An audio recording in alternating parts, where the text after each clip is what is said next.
मैंने अजय तिर्की जी,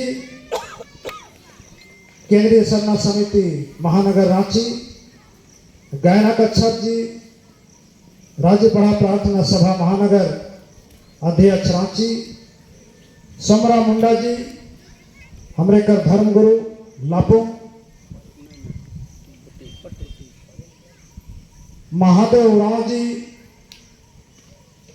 मदन उरांव जी, प्रकाश टप्पो जी, मालती कच्छप जी, सेवंती गाड़ी, पवन बारला जी लापुंग से, नवमी कच्छप और बिरसा कच्छप एवं आयोजन करता हिनो पुखटोली रांची से, और यहाँ कर पोखरटोली परिवार से बिरसा कच्छप, अजय कच्छप, बाहा तिग्गा, बुधराम मिंच, सुधीर टुप्पो, राकेश कच्छप, दिनेश तिर्की, मंगल टुप्पो, बबलू मिंच, राजेश मिंच, अमीर कच्छप, पुष्पा तिर्की, वार्ड पार्षद राजू तिर्की, पंकज कच्छप, रोशन कच्छप, इजराइल कच्छप, कान्हो तिर्की, सामलिंग टोप्पो, सोमरा तिर्की, छोटू कच्छप और हमरे कर राज्य पढ़ा सरना प्रार्थना सभा भारत कर सचिव करमौराव जी कठर टोली कठर मोड़ रांची से तत्काल लेखन आए हैं। सबके सबसे पहले हम सबके जय धर्मेश कहेंगे। बहुत सारा विषय वस्तु दे हैं।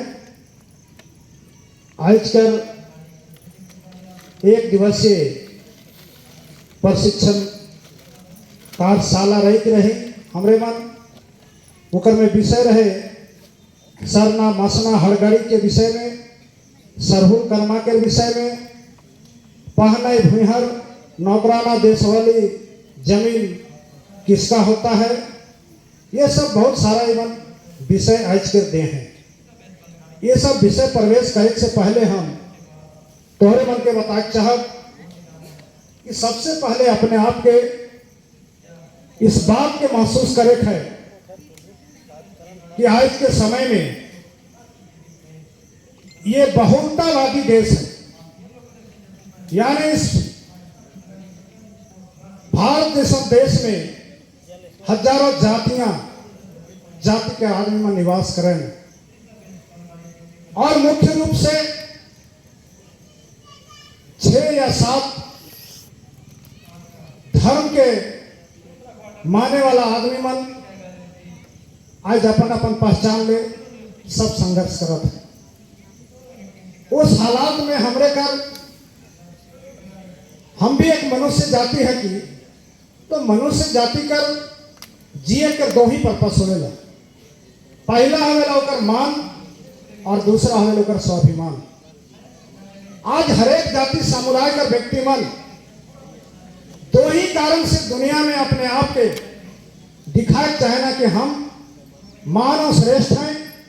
ईसाई कहला कि हम प्रेम से जगत को जीत लेंगे, प्रेम ही पूरा संसार को अपने मुट्ठी में कर सकता है, इसलिए हम प्रेम को आगे बढ़ाएंगे और हम श्रेष्ठ हैं।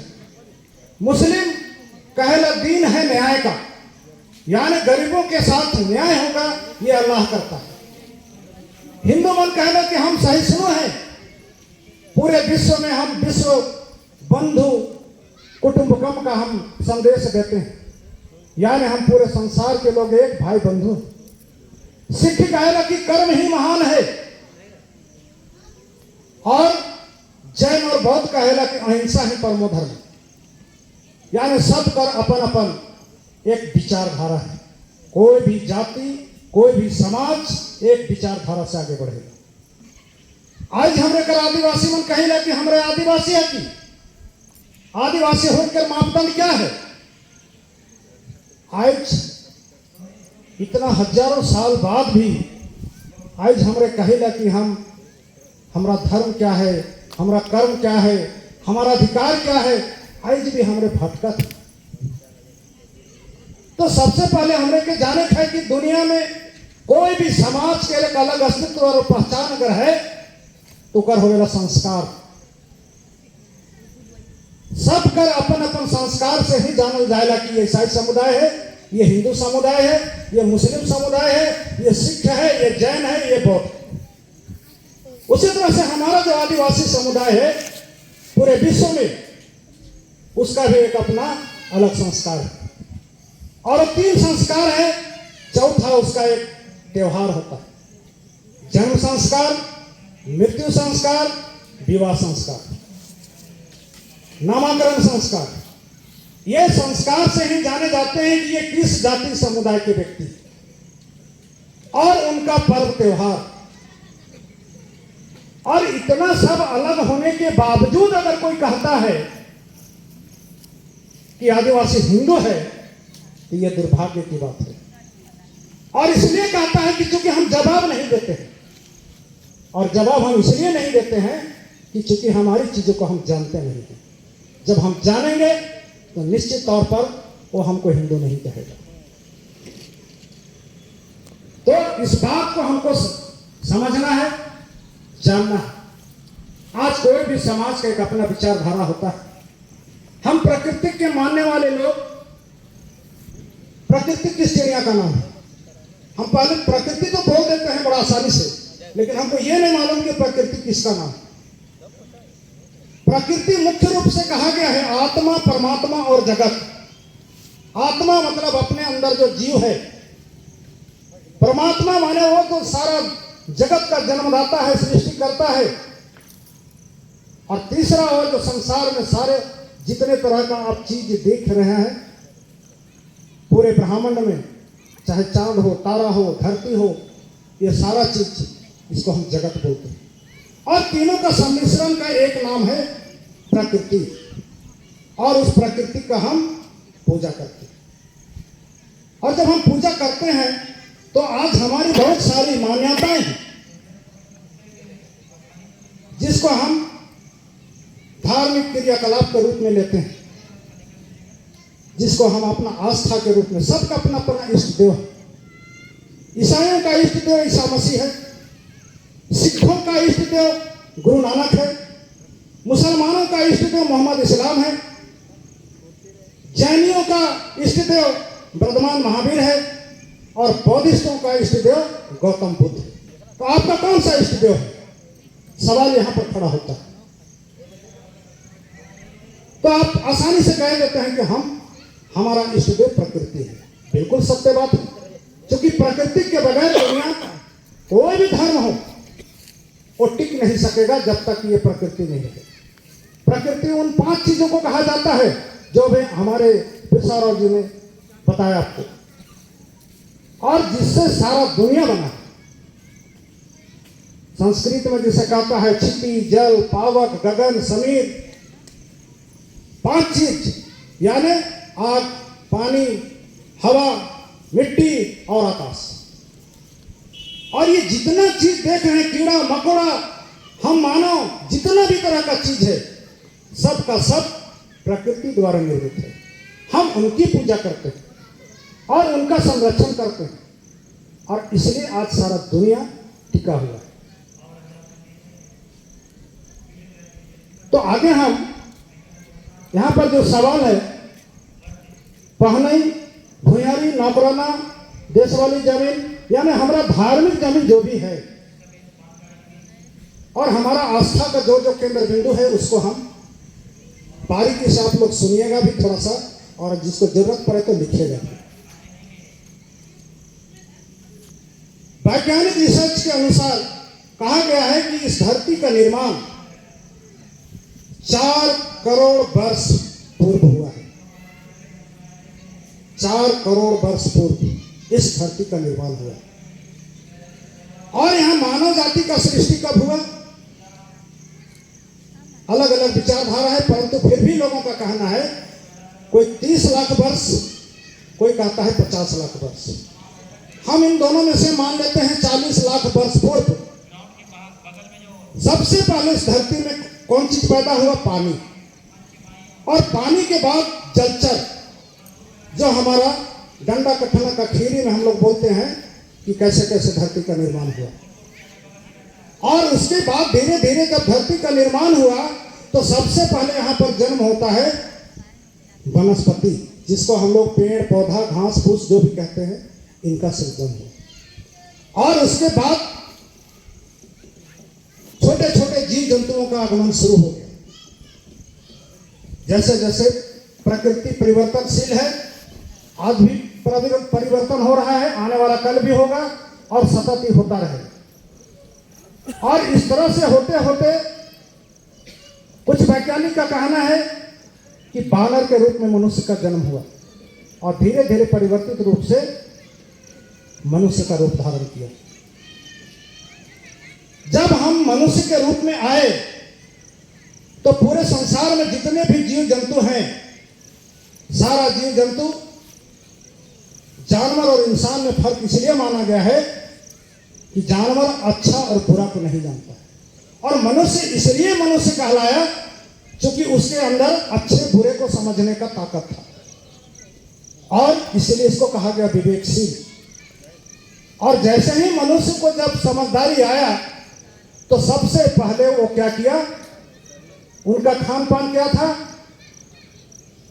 उनका खान पान था कंद मूल जड़ और कच्चा मांस। हम धर्म में ही चल रहे हैं, आप लोग को लगता होगा कि कहीं और हम चल रहे हैं। जब खाने लगा तो खाते खाते जैसे प्रकृति का प्रतिक्रिया होता है, जंगल में बांस गर्मी के दिन में आपस में रगड़ाता है तो रगड़ाने के बाद उसमें आग का चिंगारी पैदा होता है। उसी तरह से जंगल में जब आग रगड़ाया और पूरे जंगल में जब आग लग गया तो बहुत सा जानवर जो जंगल में था वो जल गया। कुछ हटमरा हुआ, कोई पूरे जल गया, कोई पूरे जल के राख नहीं हो पाया। तब मनुष्य का मुंह नाक में बहुत सौंध नमक गंध आया। आने के बाद लोग उसको चबा के देखे तो बड़ा अच्छा लगा, खाया, भरपेट खाया, और उसके बाद वो कोशिश करने लगा कि आग कैसे पैदा होता है। उस कुछ दिन तो उसको जगवा के रखा, जहां भी वो पहाड़ के कंदराओं में रहता था वहां पर वो आग को जगा के रखा, लेकिन धीरे धीरे वो प्रयास करते करते पत्थर से पत्थर टकरा के आग पैदा करना सीखा। ये इतिहास का भी चीज है। मनुष्य अगर सबसे पहले अगर कोई चीज का आविष्कार किया तो वो था आग।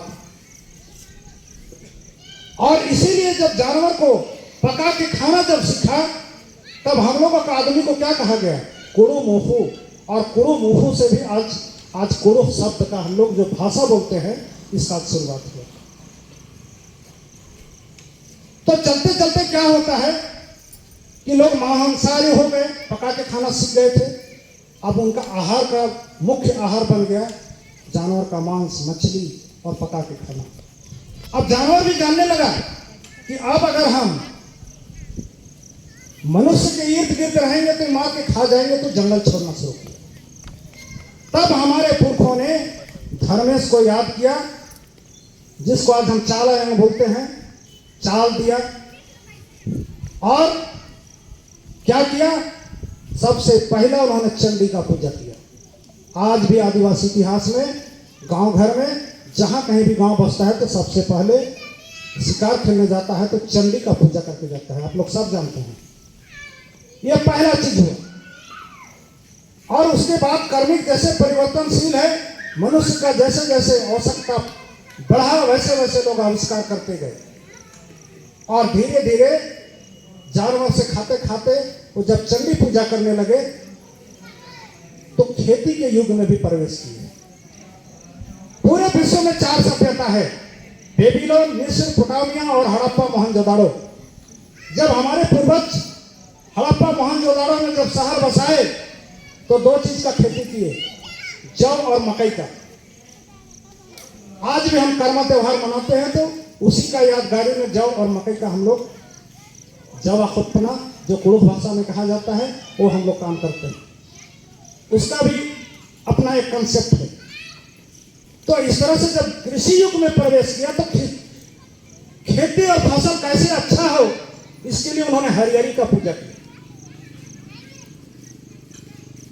और जब फसल उग गया तब का दलेटा का त्योहार किया, जो कर्मा से 10 दिन पूर्व होता है। और जैसे ही कर्मा त्योहार बीतता है, फसल उग जाता है, पक जाता है, तो फसल को भितारने के लिए खरिहानी का पूजा करता है। 4 देवता हुआ आपका। और जब सारा संपन्न हो गया आदमी, जब गांव बसाने लगा, तो जो एरिया क्षेत्र को उन्होंने अपना साफ सफाई करके खेती लायक जमीन बनाया, रहने लायक बनाया, तब उनको महसूस हुआ कि क्षेत्र सुरक्षित कैसे होगा। तो हर जगह नेचुरल पावर है, जिसको हम प्राकृतिक शक्ति बोलते हैं। तो ये प्राकृतिक शक्ति को आह्वान जब किया, तो गांव का रक्षा कैसे हो, इसके लिए उन्होंने दरहा को पूजा किया, जिसको लोग 2 तरह का होता है, एक दरहा और एक होता है जिसको लोग आज के समय में उसको महादनिया बहुत जगह लोग बोलते हैं, शायद आप लोग को पता होगा। दरहा का मतलब होता है दरबान, और वो दरबान कहाँ तक करता है? एक पहाड़ी क्षेत्र में, जहाँ पहाड़ पूजा करता है, उस क्षेत्र का जितना बड़ा सीमा है, उस सीमा का क्षेत्र को बूढ़ा बुजुर्ग के मुंह से आप लोग सुने होंगे कि जब उसका समय आता है तो घोड़ा में बैठ के और एक बूढ़ा बैठ के पगड़ी बांध के टहनी हाथ में पकड़ के और घुघू का आवाज अपना सीमान में सुनाई देता है। यह दरहा है। और इसको बेईमान जमींदार ने, जो ब्राह्मणवादी लोग हैं, वो लोग जब यहाँ 1793 के बाद जब यहाँ पर जमींदारी करने आया, अंग्रेज लोग जब लाए, तो उन्होंने बड़ जबरदस्ती दबाव दे करके वो लोग आपको महादनिया का हलवाया। इसलिए कोई बहुत बड़ा शक्तिशाली चीज था। और उसमें साफ लिखा है और रिलीजन कस्टम में कि महा मीन्स ग्रेट और दान means gift. That is Sanskrit word, यानी कि स्पष्ट उन्होंने कहा कि यह संस्कृत शब्द है, इसको आदिवासी क्षेत्रों में थोपा गया है, इसलिए कि आपका धर्म यहीं से बढ़ाता है। बारीकी चीज मैं बता रहा हूं आप लोग को, आज आप नहीं जानते हैं उसको। महादनिया मतलब महादेव, महादेव माने शिव, शिव माने शिवलिंग, यानी आपका इष्टदेव भी महादेव, मेरा भी इष्टदेव महादेव, तुम भी हिंदू हम भी हिंदू, इसलिए लोग कहता है सरना सनातन। आपको जानना होगा, और तब आपका जब तक कंसेप्ट को नहीं समझेंगे तब तक आप दूसरे को डिफाइन नहीं कर सकते, और जब तक डिफाइन नहीं कर सकते हैं तब तक आप अपने आप को गर्व से आदिवासी भी नहीं कर सकते। तो उसको जो कटड़ी जिसको बोलते हैं हम लोग का भाषा में, उसको बोलते हैं दरहा बच्चों। ये 5 देवता हुआ आपका। और उसके बाद जब पूरे गांव बस गया, और बसने के बाद जब प्रकृति के द्वारा सब कुछ गायब होता है, आप लोग गौर करेंगे, बहुत ताज्जुब करेंगे आप लोग। हमारे पुरखे जो थे, इतना वैज्ञानिक थे, इतना विद्वान थे, जिसका कोई हद नहीं। आज 9 ग्रह जिसका हम लोग जानते हैं, पढ़ते हैं, तो उसमें से 2 ग्रह धरती और सूर्य भी है, बचा 7। लोग पहले लिखते नहीं थे, उसको याद करने के लिए, अपना परंपरा को जीवित रखने के लिए बड़ा सुंदर उन्होंने प्रयोग किया। 7 दिन बनाया, और 7 दिन को 7 ग्रह जो बचा, उस 7 ग्रह के नाम पे 7 को नाम रखा। मंगरा, बुधवा, शुक्रा, शनिचरवा, एतवा, सोमरा। और ये इतना सुंदर इसलिए नाम रखा कि आपका जब शादी होता है तो जन्म डेट, बर्थ डेट को नहीं होता है। पता चला कि उसका जन्म मंगल को हुआ है, मंगरा नाम है, तो बोले नहीं, उसका शादी मंगल को हुआ है, इसलिए उसका शादी उस डेट में नहीं होता, तो नाम से पकड़ा जाता था आराम से। तो इस तरह से उन्होंने दिन का नाम रखा, पर्व का नाम रखा, ताकि उसका जन्मदिन आसानी से पकड़ा जाए। और बृहस्पतिवार को क्यों आराम का दिन फरमाया मालूम? 9 ग्रहों में से सबसे बड़ा अगर कोई ग्रह है तो भीफे बृहस्पति ग्रह है। अभी फिलहाल में वैज्ञानिक जब रिसर्च किया तो बोला कि अगर बृहस्पति ग्रह नहीं होता तो यह धरती कब का नष्ट हो गया होता, क्योंकि इसमें जो मैग्नेटिक पावर है, चुंबकीय शक्ति है, वो शक्ति सबसे अगर विशाल अगर पावर है तो बृहस्पति ग्रह में। और जितना भी तरह का उनका पिंड जो धरती में टकराने के लिए बार बार आता है, उसको बृहस्पति ग्रह टान के किनारे कर लेता है या उसको भस्म कर देता है मैग्नेटिक पावर से। और इसलिए आज धरती सुरक्षित है। आप समझ सकते हैं कि हजारों साल पहले हमारे पुरखे उस बृहस्पति ग्रह को महत्व दिया और आज आराम का दिन बृहस्पति दिन को ठहराया और हमारा काम धंधा का आराम का दिन तलब किया। आप समझ सकते हैं कि कितना महान थे हमारे पुरखे। तो इस तरह से हमारा ये प्राकृतिक जो चक्र है उस चक्र के अनुसार हम चलते हैं। ये अभी हमारे धर्मगुरु जी बता रहे थे, सारा हमारा नेक चार सारा का सारा प्राकृतिक के गति अनुसार होता है। तो अब अंतिम में लगा उसको कि हम प्रकृति की महान प्रकृति की पूजा कैसे करें। तो इसके लिए जहां सिंह बोंगा, सिंह माने सूरज, बोंगा माने भगवान होता है, और हम लोग उसको चाला टुंका